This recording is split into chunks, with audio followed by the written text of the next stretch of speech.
So, a little bit of context. A family's business is dedicated to the production of ethyl acetate.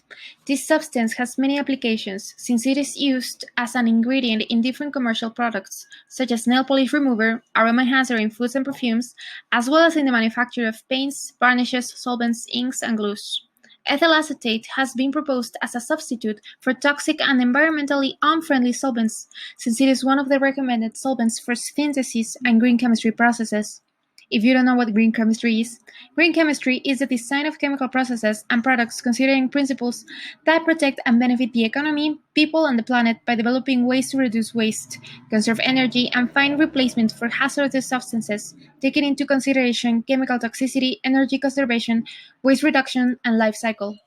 From an environmental point of view, ethyl acetate has become one of the preferred solvents for chemical processes. This has allowed it to be part of the production of everyday products, such as decaffeinated products, since it is used in the elimination of caffeine from coffee. The production of this substance is carried out by the following reaction: acetic acid plus ethanol equals dioxane plus water.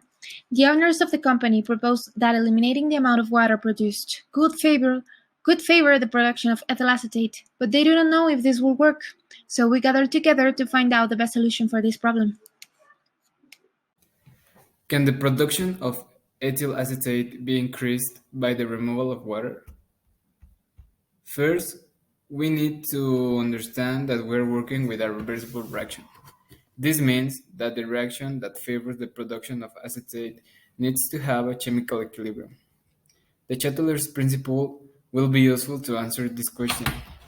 It says that when there is a protuberance on the chemical system, this one on its own will try to find the equilibrium again. In our reaction, this means that we will favor the production of acetate, concluding that the removing water from the medium will increase the production, because they will decrease the spending of water and therefore there will be more acetate to work with.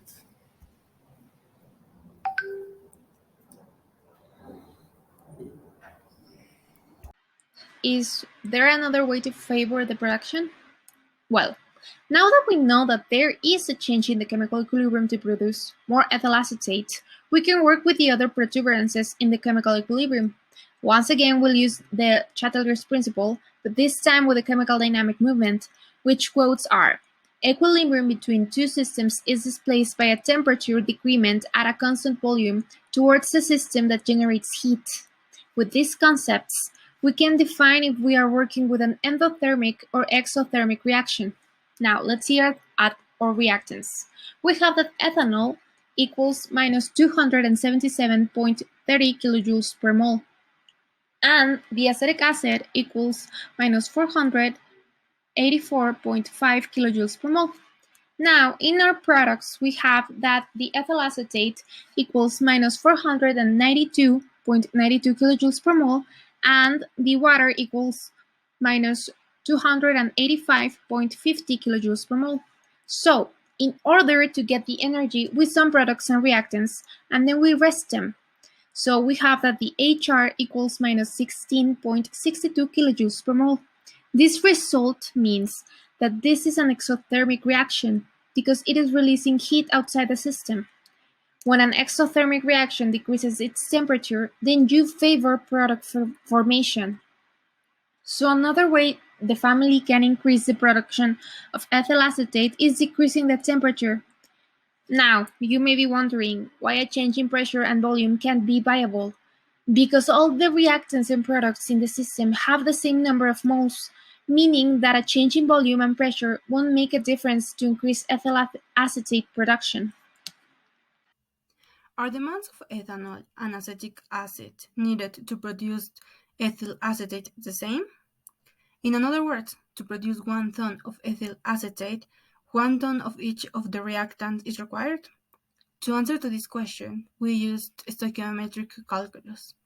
First, we use the formula of molarity and solve it for N, which is the amount of moles. This means dividing the proposed mass, 1 ton, by the molar mass of ethanol and doing the same procedure for acetic acid.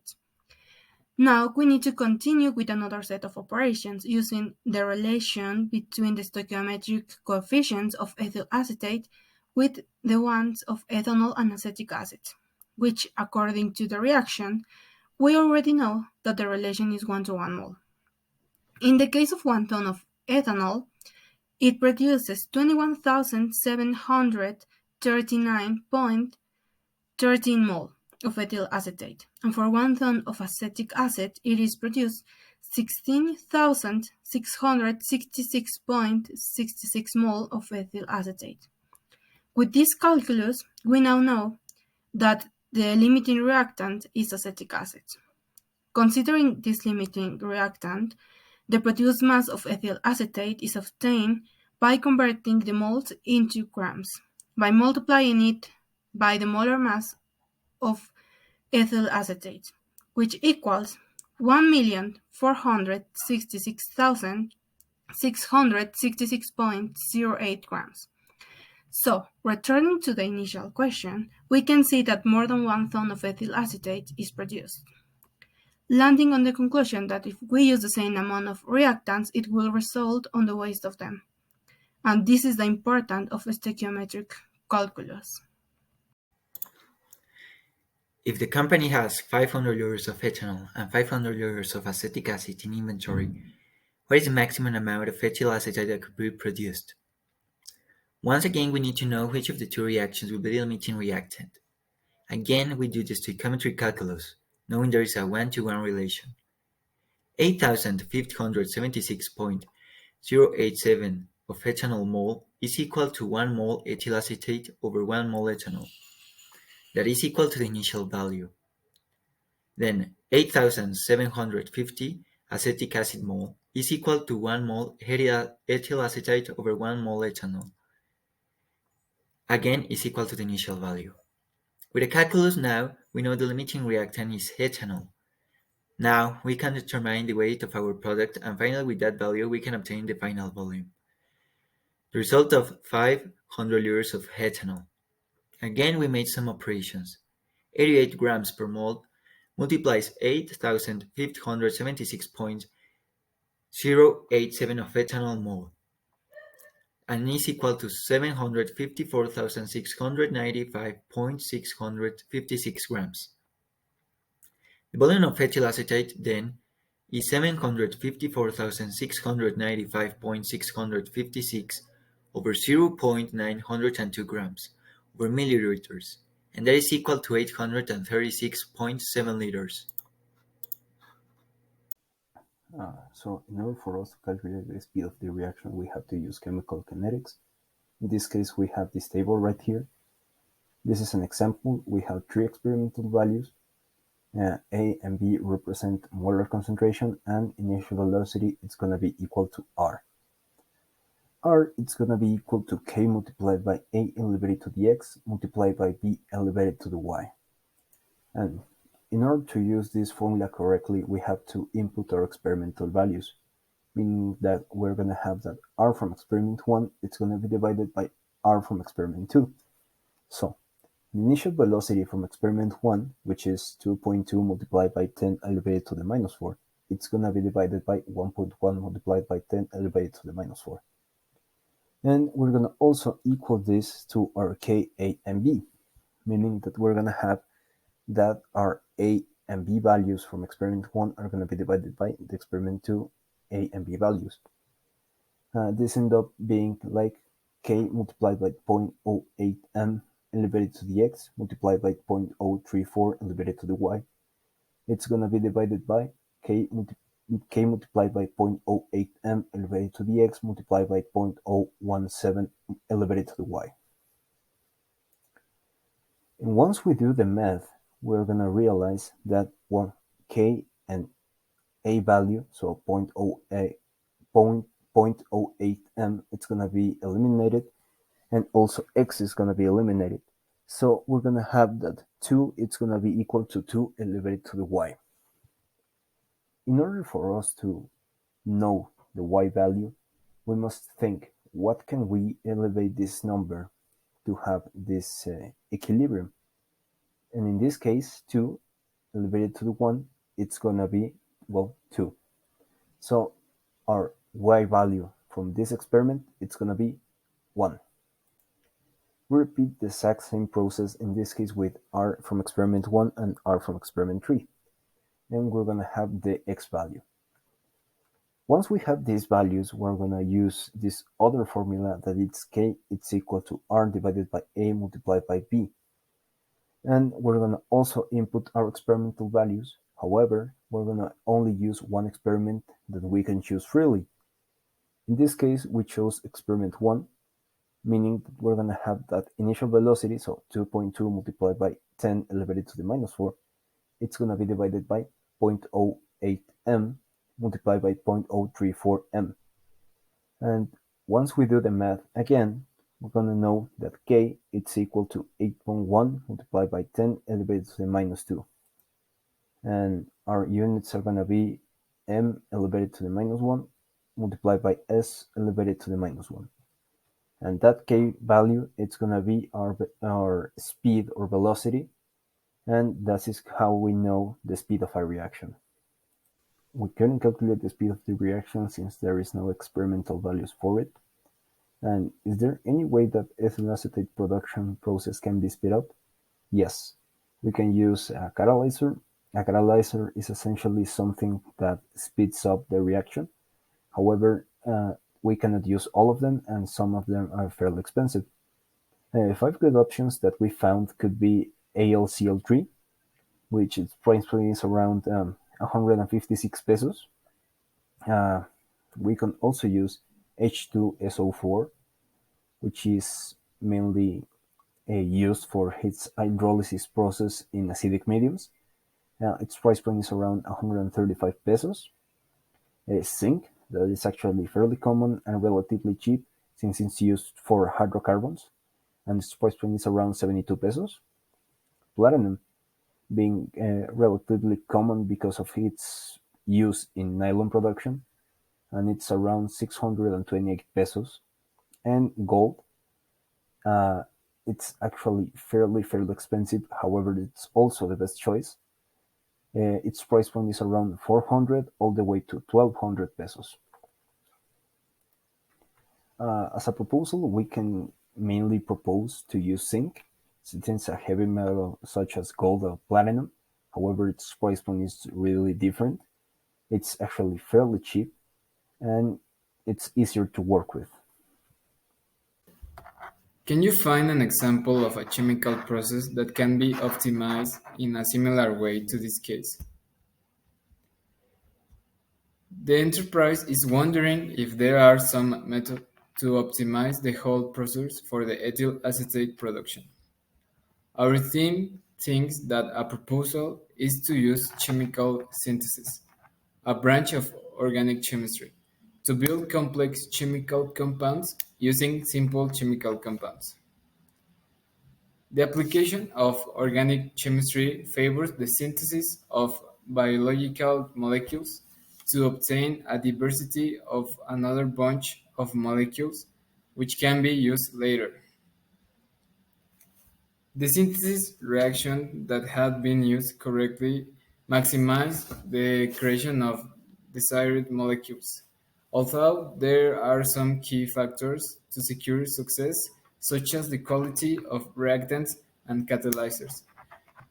The consideration of factors in the equation like temperature, pressure, etc.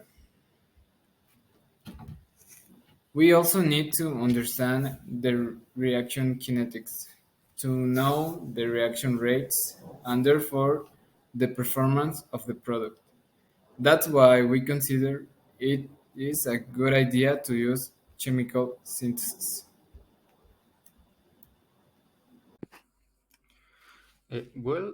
Some of the properties of ethyl acetate that can help promote its use is that it is a relatively cheap substance to produce, and also it has a toxicity level that is very low.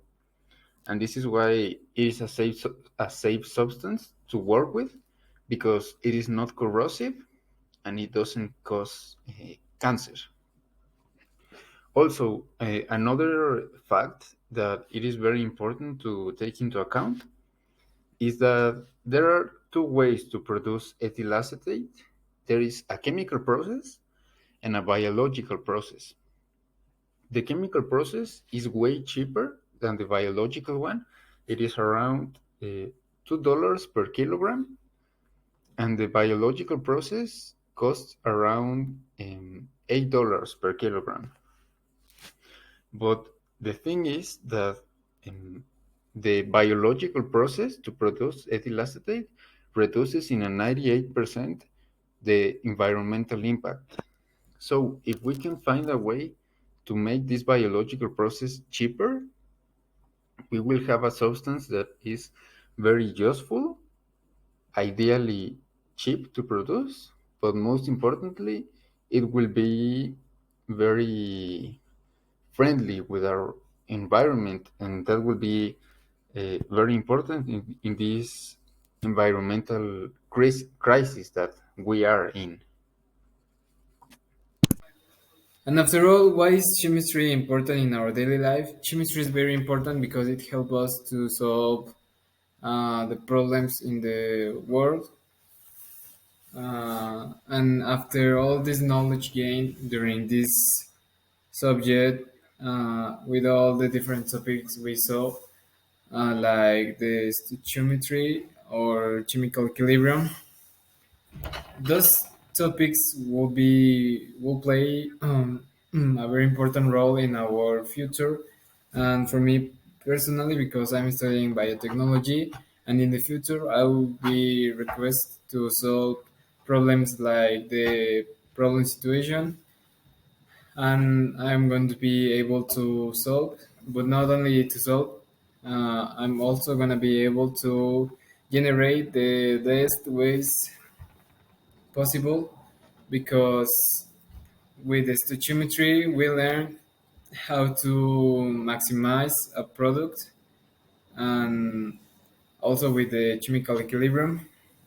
And this is very important because nowadays we had a lot of waste that can be recycled, and I think it's very important because the world depends on us, and that's why I think chemistry is very important, and all the topics so in the subject were quite relevant and important to our daily life and our future.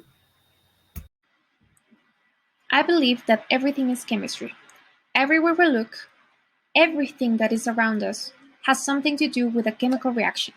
So maybe if we're able to understand what's going on, we are going to be able to make things better, to make more with less, to make everything efficient. So we can apply this to a lot of different things. We can try to make the world better by reducing waste in a lot of chemical processes in the industry. We can try to make more money by doing more with less resources. We can try to make everything more efficient. I think that's the whole point, to be efficient, to try not to harm the environment, to try to make things better for everyone.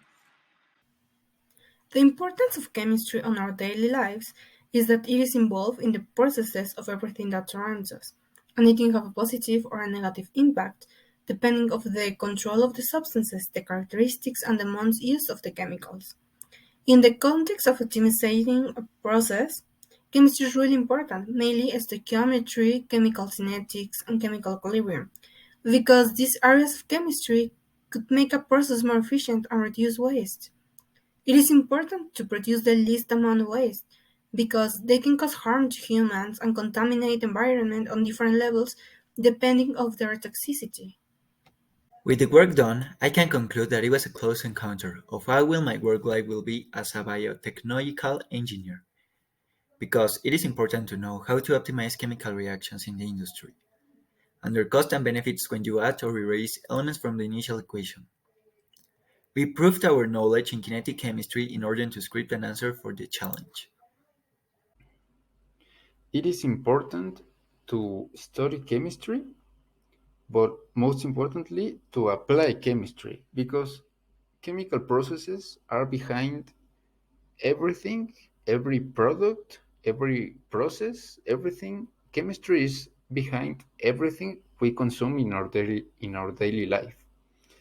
For example, if we apply the Le Chatelier's principle, we can use our chemical knowledge to increase or decrease the concentration of contaminants or a certain substance in the atmosphere in such a way that it is beneficial to us.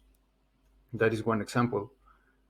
For example, another example would be uh, the batteries. The batteries that are immensely useful in our daily lives wouldn't be possible if we didn't have this chemical, this all this knowledge, and also the fertilizers. I- If we didn't have fertilizers, we wouldn't be able to produce enough food for the population. In the first place, we wouldn't be so many if in the planet if we couldn't make fertilizers. And so that is another way that applications of uh, of chemistry is are very important.